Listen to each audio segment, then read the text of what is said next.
o fato que nos interessa aqui é que a lei atualmente vigente diz que as pessoas casadas sob o regime de comunhão universal de bens não podem ser sócios entre si. Ponto. Esse é o fato que interessa para a nossa conversa de hoje, tá? Então, o que a gente pode fazer diante dessa proibição quando a gente pensa e recomenda que as famílias devem se organizar, devem ancorar o próprio patrimônio em sistemas de holding familiares como forma de estruturação e patrimonial, e proteção patrimonial e planejamento sucessório, né? O que a gente deve fazer? Bom, eu diria o seguinte, a solução para esses casais, para essas famílias, é exatamente o estabelecimento do condomínio de cotas. Aí você vai falar, condomínio de cotas, que bicho é esse, né? Bom, condomínio de cotas nada mais é que um instituto jurídico que está expressamente previsto em lei.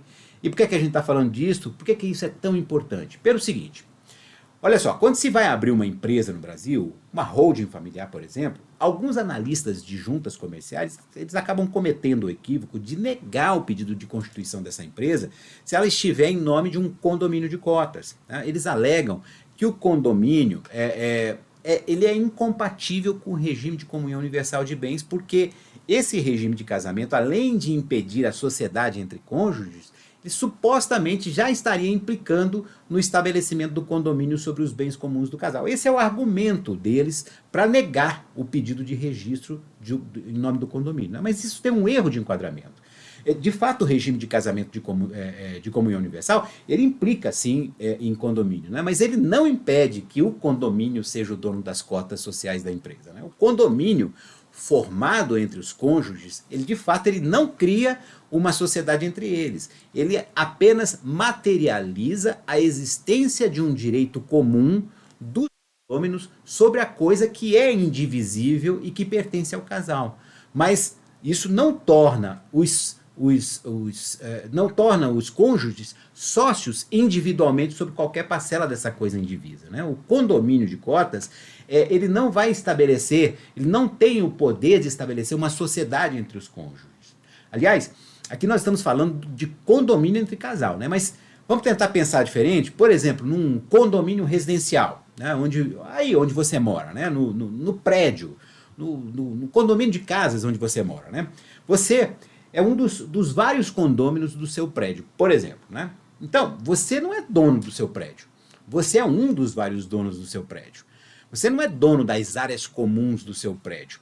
Ali, nas áreas comuns do seu prédio, ninguém é mais dono do que o outro, né? Todos são donos em condições absolutamente iguais da mesma coisa, né? Você não é mais dono de um pedaço do elevador do seu prédio, você não é dono de um pedaço da piscina do seu prédio, você não é dono de uma parte do salão de festas do seu condomínio, né? Você é dono da totalidade do elevador, você é dono da totalidade da piscina, você é dono da totalidade do salão de festas do seu prédio. Mas isso em condições de igualdade com os outros condôminos do seu edifício, né? No casamento em regime de comunhão universal de bens, é exatamente a mesma coisa. Você não é dono de 50% e o seu cônjuge será o dono dos outros 50%. Não, vocês dois serão os donos de 100% de tudo. É exatamente essa a figura do condomínio de cotas, né, que se aplica em relação a uma empresa. Os cônjuges não serão sócios entre si, eles serão condôminos das cotas que, entre eles, essas cotas serão indivisíveis, né? Pertencerão aos dois ao mesmo tempo. Mas isso, alguém vai perguntar, mas isso aí é legal? Sim, é absolutamente legal, tem previsão legal para isso, né? E é exatamente aí que muitos analistas de juntas comerciais acabam errando ao negar o pedido, né? O pedido de constituição de empresa em nome de condomínio de cotas. Vamos dar uma olhadinha aqui no que diz aqui, por exemplo, o Código Civil a respeito do condomínio de cotas. Está lá no artigo 1056. Eu vou abrir aqui para vocês. Deixa eu compartilhar a tela.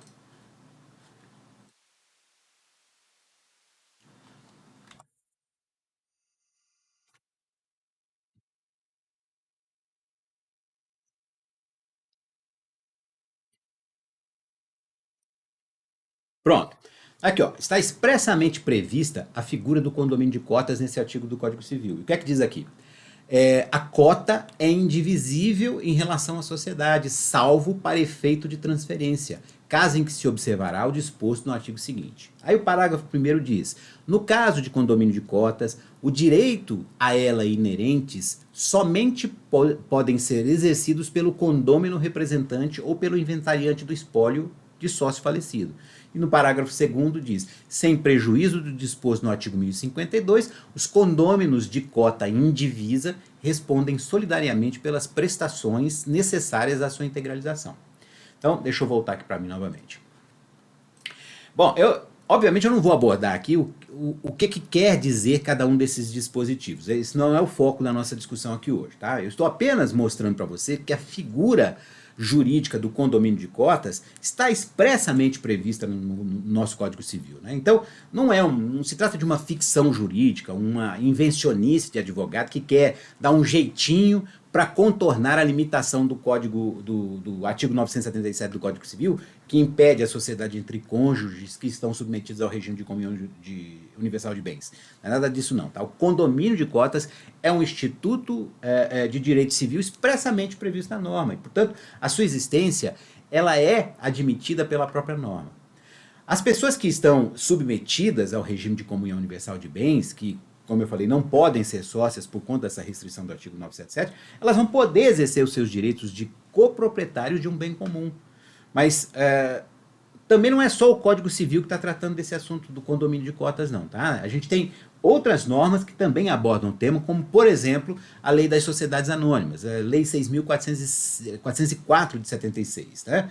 Lá o artigo 28, essa lei é de 76, então tem muito tempo que a figura do condomínio de cotas já vem sendo admitida no direito societário, né? Então, olha só o que é que diz a norma sobre isso. Deixa eu compartilhar a tela aqui mais uma vez.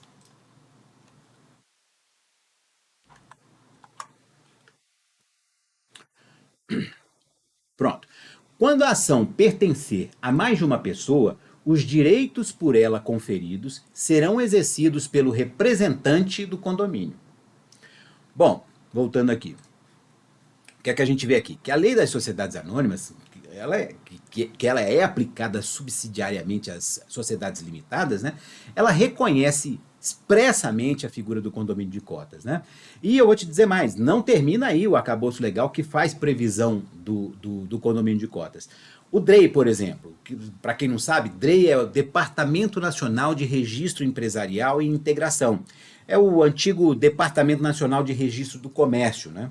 Ele é um órgão técnico pertencente à estrutura do Ministério da Economia, mas com essa reestruturação de governo, ele está hoje fazendo parte da estrutura da Secretaria de Micro e Pequenas Empresas e Empreendedorismo do Ministério do Desenvolvimento, Indústria, Comércio e Serviços. Tá? Então, esse órgão, o DREI, ele é responsável pela abertura e a regularização de novos empreendedores e empresas no Brasil todo. Tá? Então, ele acaba produzindo normas para regular como esses procedimentos nas juntas comerciais vão acontecer. E para isso ele tem alguns manuais. E, por exemplo, o Manual de Registro de Sociedades Limitadas. Esse documento ele acaba pautando, acaba vinculando a atuação das juntas comerciais em todo o Brasil. E lá no item 323 desse manual, o DREI prevê expressamente a figura do condomínio de cotas. Eu vou abrir aqui a tela para vocês verem também. Deixa eu abrir aqui.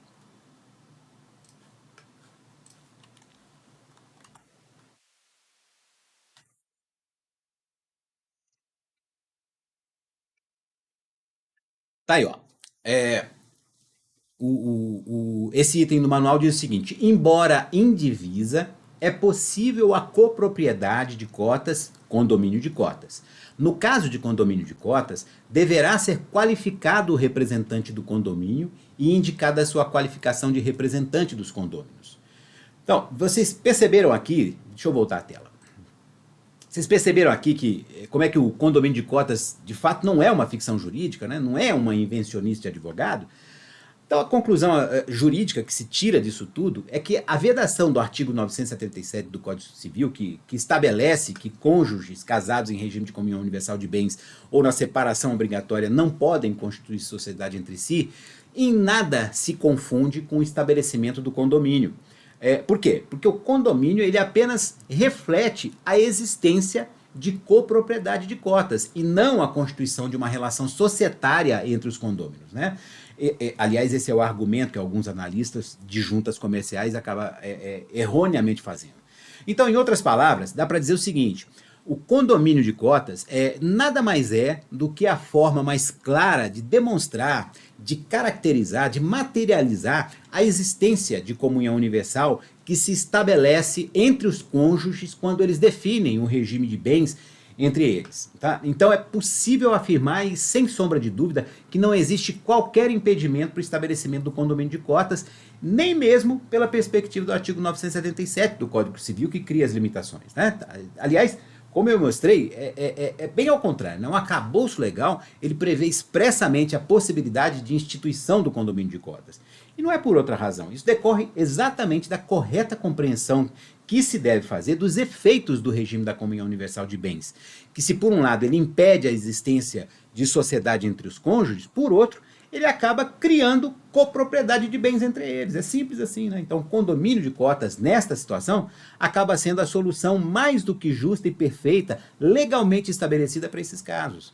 E a gente já viu agora, ainda há pouco, né, que a única exigência feita pela legislação para o estabelecimento do condomínio de cotas, dentro do quadro societário de qualquer empresa, é que esteja expressamente indicado quem é o representante do condomínio. Né? A gente pode, vamos passar aqui novamente aqui as normas, só para destacar aqui a parte do destaque do representante do condomínio. Né? Vamos dar uma revisada aqui, deixa eu passar aqui novamente.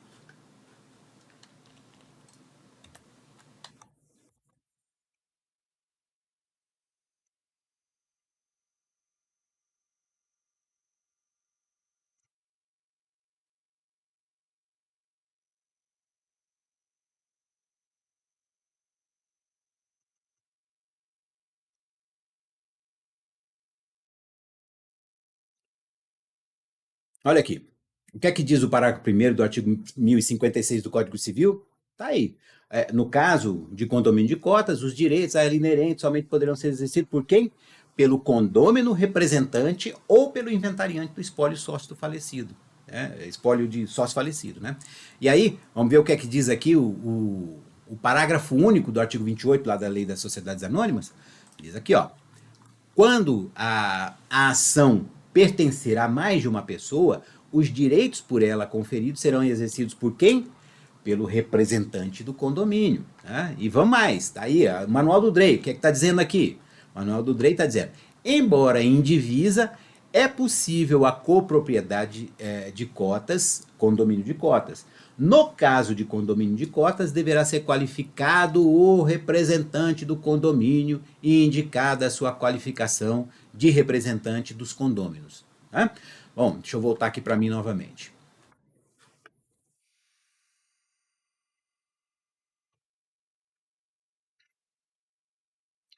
Bom, então, no caso de, de constituição de empresa, para o estabelecimento do condomínio de cotas, você vai precisar dizer apenas o seguinte, ó, se trata de um condomínio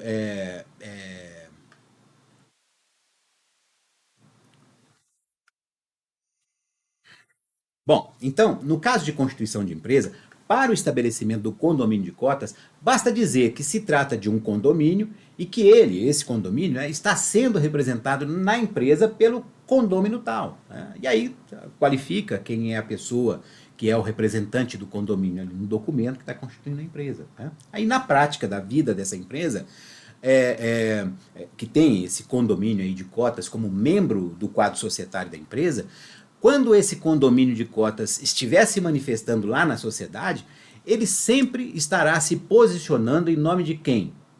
Dos cônjuges que são casados em regime de comunhão de bens, né? Que são os condôminos daquelas cotas. Né? Não serão os cônjuges que estarão ali se manifestando individualmente para defender os seus direitos societários. Tá?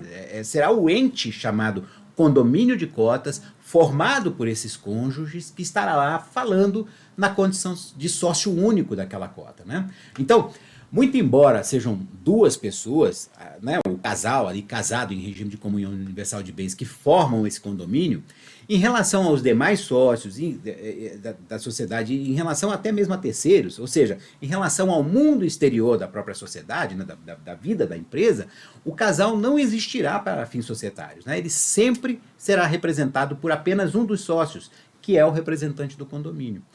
E veja bem, a relação jurídica existente entre o casal, ela não vai se alterar em absolutamente nada, né? Eles vão seguir casados no regime que eles escolheram, eles vão manter uma relação de direito real sobre as cotas da sociedade entre eles, porque eles são coproprietários de uma coisa comum, de um bem que é indivisível entre eles. Então, se o casal é dono de cotas de uma empresa, por exemplo, né, se lá no final de um certo período de apuração essa empresa deu um grande lucro, esse lucro não vai ser dividido 50% para cada um deles, não. Tá? Vai ser entregue 100% ao casal, porque eles são donos de tudo de modo indivisível. Não vai ter essa história aí de 50% para ele, 50% para ela, nada disso. É 100% para os dois, ok?